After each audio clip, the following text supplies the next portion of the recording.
Page 58, continued. Question 48. Quote, whether one considers them as human witches in league with powers of darkness, or as actual demons in the forms of witches, or as merely inanimate symbols,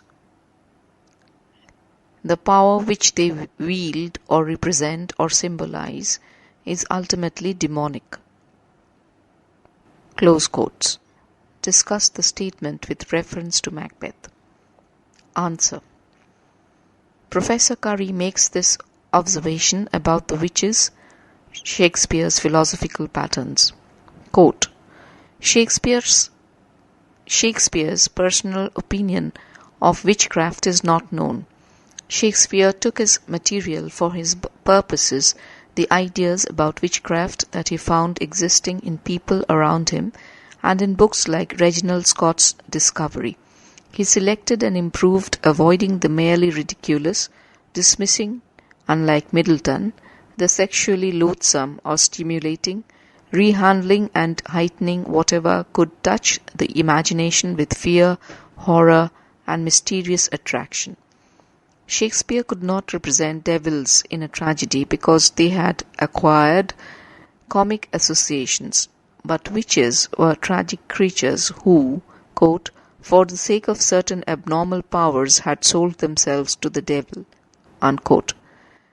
Everybody in Shakespeare's time supposed that witches were, quote, channels through which the malignity of evil spirits might be visited upon human beings, unquote.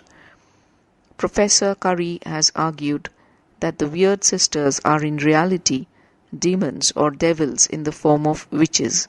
They exercise demonic power. The witches, as Shakespeare represents them, are not goddesses or fates. They are old women, poor and ragged, skinny and hideous, full of vulgar spite, occupied in killing their neighbors as swine or revenging themselves on sailors as wives who have refused them chestnuts. They have received from evil spirits certain supernatural powers. They can raise hells, tempests, and hurtful weather as lightning, thunder, etc. They can, quote, pass from place to place in the air invisible, unquote. They can, quote, keep devils and spirits in the likeness of toads and cats, unquote. Paddock or Graymalkin. Thus, Shakespeare's description of the witches is taken from Scott's book. Shakespeare certainly read in Holinshed that, according to the common opinion, the women who met Macbeth were either the Weird Sisters, that is, as he would say, the goddesses of destiny, or else some nymphs or fairies, unquote. But Shakespeare did not follow his source in the characterization of the witches. Shakespeare's witches are filthy women with certain powers derived from evil spirits. They are elemental beings with something sublime and abysmally evil about them. But their power is not absolute. The witches' prophecies on Macbeth are a mere influence and nothing more.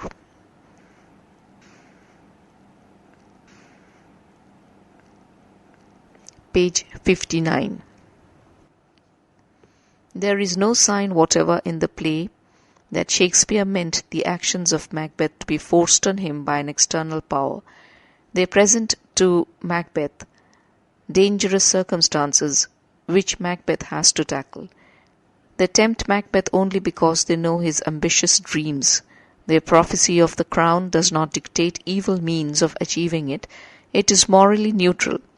Macbeth himself never thinks of blaming the Weird Sisters for tempting him to the murder of Duncan, though he blames the, quote, juggling friends, unquote, who have lulled him into a false sense of security. He knows that the first step along the primrose path was taken on his own responsibility. Wilson Knight points out, quote, they are not fates or anything corresponding to that conception, for Macbeth exercises complete freedom of will from first to last, unquote. Professor Curry points out that, quote, Their control over the primary elements of nature, the rationis seminalis, rationes, seminales, would seem to indicate that the weird sisters were demons disguised as witches. Unquote. It should be pointed out, however, that the weird sisters do not claim this power, though Macbeth assumes that they have it and that they call upon their masters within quote, in Act 4, Scene 1.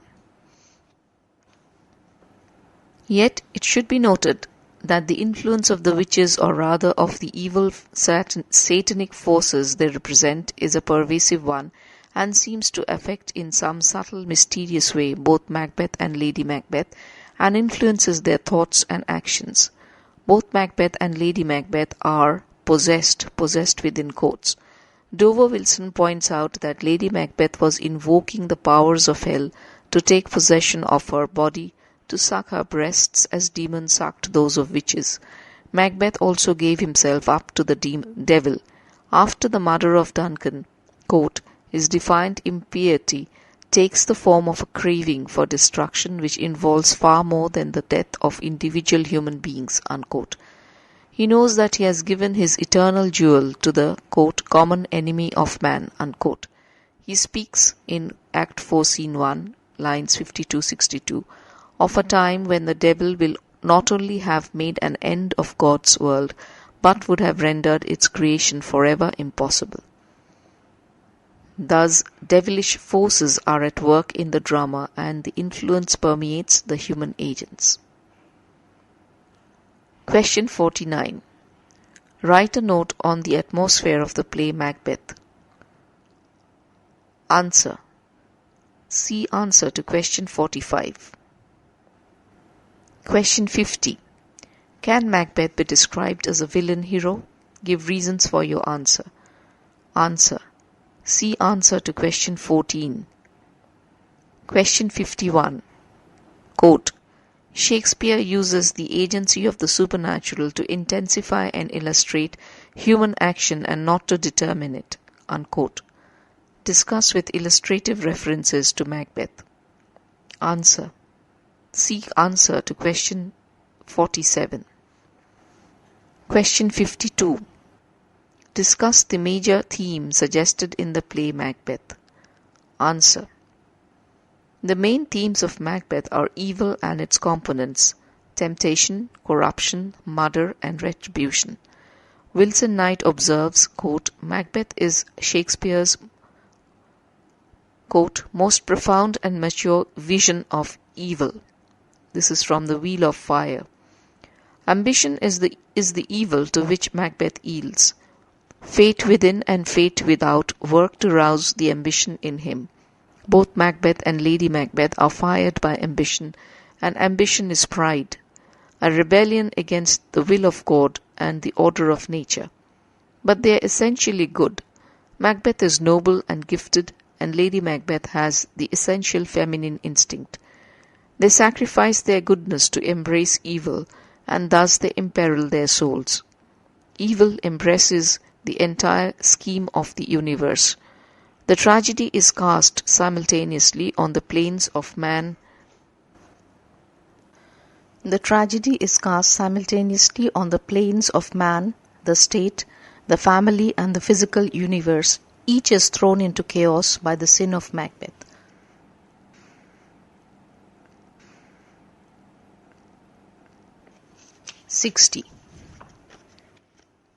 The specific art of evil occurs on two levels, the state and Macbeth's own single state of man.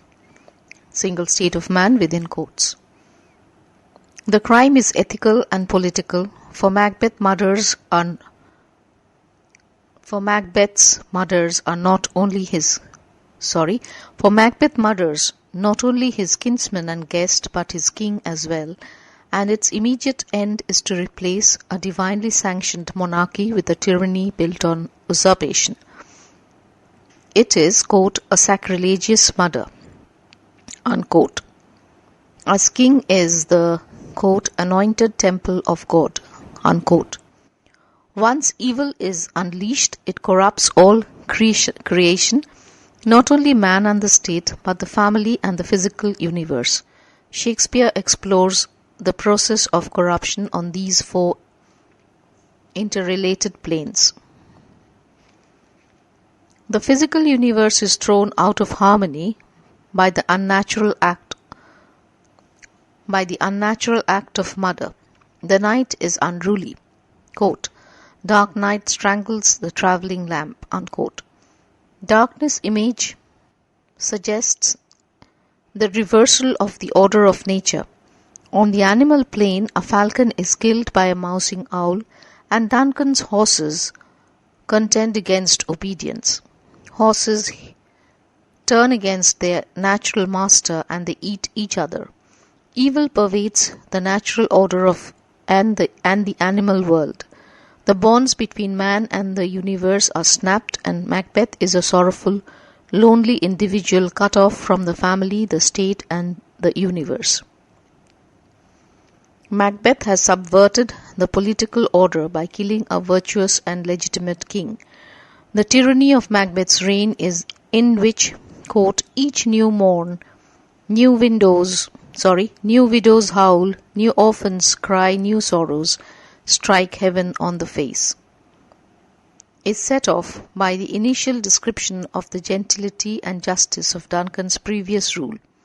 He has, quote, "exercised his faculties meek," unquote, and he has overcome the threats, both internal and external, with firmness which the opening scenes of the play suggest. The family relationship between Macbeth and his wife steadily deteriorates. Quote, "The dearest partner in greatness," unquote, drifts away from Macbeth in his next crime, in which he keeps his, quote, "dearest chuck," unquote, in the dark. Macbeth is severed from humanity, from his wife. Macbeth lives more and more with his own fears and uncertainties into which he cannot intrude, as the banquet scene illustrates. At the end, Macbeth shows little concern for the death of his wife. He laments the loss of honor, love, obedience, and troops of friends. As his link with humanity weakens, so also his desire to live, until at last he sinks into total despair, which is the surest evidence of his damnation. Shakespeare suggests the contrasting good. Macbeth's nobility, human kindness, and his manifold gifts are suggested. He shrinks from murder. His, quote, "single state," unquote, is shaken. He prays to darkness to hide his dark desires. He thinks of impartial justice. Duncan's virtues will plead like angels against the, quote, "deep damnation," unquote, of his taking off. He sees the vision of dagger and hears the voices of conscience. He is full of scorpions. He has sold the eternal jewel to the enemy. Lastly, he reflects on the vanity of vanities, the huge waste he has made of life. All these are the, quote, "protest of his deeper self," unquote. The evil of Macbeth's disintegration of family relationship is contrasted with the good that is expressed in the affectionate relationship between Macduff, Lady Macbeth, and her son. Shakespeare believes in the true and warm relationship for the happiness of man and woman. The tyrannical monarchy of Macbeth is contrasted with the divine kingship of the English king. Macduff is the agent of Nemesis, and there is the suggestion of the restoration of political order in the firmness, courage, and goodness of Malcolm, and in the patriotism of Macduff. The tyranny of Macbeth has made him, quote, "ripe for shaking, and the powers above put on their instruments within quotes." Shakespeare's play, quote, contains the decisive orientation of Shakespearean good and evil, unquote. Darkness is contrasted with light. The horror is relieved by the suggestion of goodness.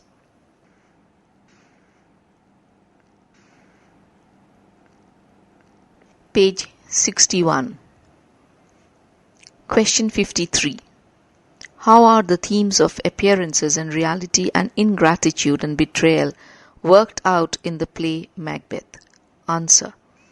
Shakespeare deals with the themes of ambition, ingratitude, retribution, and other related issues in the play.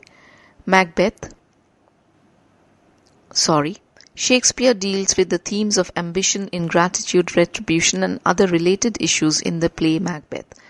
It is a profound study of evil. Related to this basic theme is the subject of appearance and reality, illusion and truth. Macbeth, who is noble and gifted at the beginning, turns out to be a villain. He is shrinking and vacillating at first, but he becomes ruthless and desperate. Lady Macbeth appears to be ruthless and resolute, but she is really weak and becomes gradually lethargic and listless. Banquo, who appears to be brave and honourable, accepts Macbeth's sovereignty meekly. Macbeth is seduced by the false sense of security and invites his own doom. He expects to gain the throne and happiness. He gains the throne but loses happiness. He expects to be safe by getting Banquo killed, but he becomes more insecure and unsafe. He gets the Macduff family killed out of fear, but his fear increases and he becomes more outrageous and bloody. It provides for Macduff personal motive for revenge. Thus, between expectations and reality, there falls the shadow. Macbeth is guided by illusion, but that illusion is shattered by the sense of futility. Moreover, there is ironical ambivalence in Macbeth.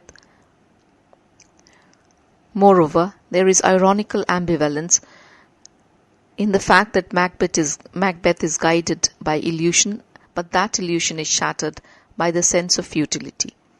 Moreover, there is ironical ambivalence in Macbeth, all through. Please omit the last two sentences. Moreover, there is ironical ambivalence in Macbeth all through. He is led to immoral actions, but his moral sense is active. He proceeds to murder Duncan, but he knows that it is a horrid deed within quotes. He is conscious of the, quote, damnation of his taking off, unquote. Similarly, Lady Macbeth resolves to be cruel, but her maternal instinct is evident in her recollection of the sucking babe and the father image of Duncan. Thus, they are not what they appear.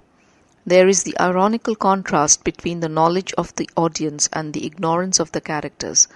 Duncan is full of praise for the castle and the hostess. He does not know that the castle will be his grave and the hostess will be his killer. The witches equivocate, but Macbeth cannot equivocate in heaven. There is the contrast between the action and desire of Macbeth, between ambition and conscience, the reorientation between good and evil. Macbeth's cursed head is carried in Macduff's sword. That is the satisfaction of melodramatic necessity, but we know things better and restrain judgment. The persistent dress imagery highlight the contrast between appearance and reality. Macbeth asks why he is dressed in, quote, borrowed robes, unquote. The Thane of Cawdor. New honours, like new dresses, do not fit in the mould of Macbeth. Macbeth's title, quote, hangs loose about him like a giant's robe upon a dwarfish thief, unquote. The dress imagery suggests the contrast between the reality of man and his outward appearance. Macbeth is essentially good and noble, but is led to do the evil. Through the dress imagery, we get a picture of Macbeth. The honours for which murders are committed are of very little worth to him. He is a sinner, but his power to grasp what is happening to him highlights the contrast between appearance and reality. See dramatic irony. Question 54. How does Shakespeare deal with the theme of kingship in Macbeth?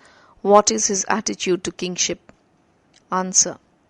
In Macbeth, Shakespeare deals with his favourite theme of ideal kingship.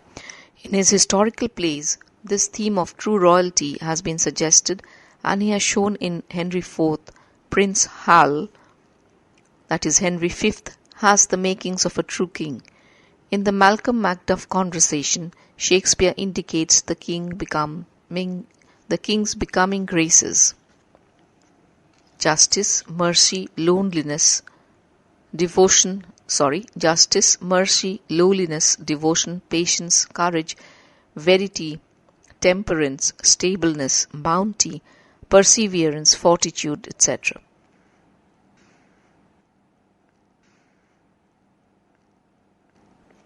Page 62. Duncan has been a good and virtuous king who has borne his faculties meek and has been clear in his great office.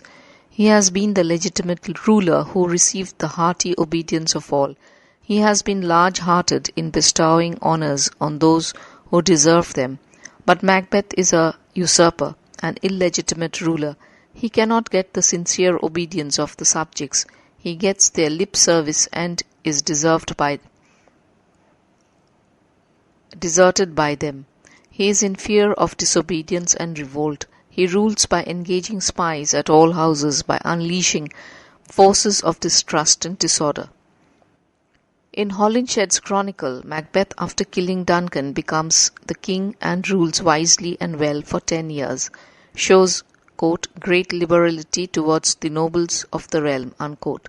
But Shakespeare makes him a tyrant from the first in order to contrast him with Duncan and with the English king. Edward the Confessor, the English king, is endowed with temporal power and spiritual power. He has God's blessings to cure his subjects of the deadly disease, crofula, which is the despair of surgery. Shakespeare praises James I by this glorification of the power of the king. Malcolm becomes the ideal king. He is a legitimate ruler, and unlike his father Duncan, he is not blindly trustful and sentimental. He is cautious and tests the sincerity of faith of Macduff before he takes him into his confidence. By assuming the rule of Scotland, he bestows on the nobles the titles of earls, calls back the exiled friends, condemns the cruel ministers of the dead butcher, that is spies, and resolves on ensuring the needful in proper degree and in proper time. He seeks the grace of God. He would settle the unsettled order and re-establish the forces of reconstruction. Shakespeare believes in divine kingship. A king is the Lord's, quote, anointed temple, unquote. The murder of the king is a sacrilegious act. Quote, the heavens as troubled with man's act, unquote. It is an unnatural act. Darkness does the face of the earth entomb, when living light should kiss it, unquote. The association is with the crucifixion of Christ, when from the 6th to the 9th hour the sun was eclipsed and the earth covered in darkness. Duncan, that is goodness, has been crucified by the Macbeth's evil. Macduff cries, most sacrilegious mother has broke ope the Lord's anointed temple, and stole thence the life of the building, unquote. The murder of the king is an unnatural act, the deed of disorder, and it has created destructive influence on the society and nature. Shakespeare in the play, quote, dramatizes king killing in all its moral, political, metaphysical and symbolic horrors, unquote. The murder of the king has far-reaching effect on the political and social life, and it causes commotion in the moral world. The state is in disorder, and nature is rudely shaken. Supernatural forces like ghost omens, portents, and ghostly tempests and unnatural behavior of the animals suggest the disorder in the whole universe.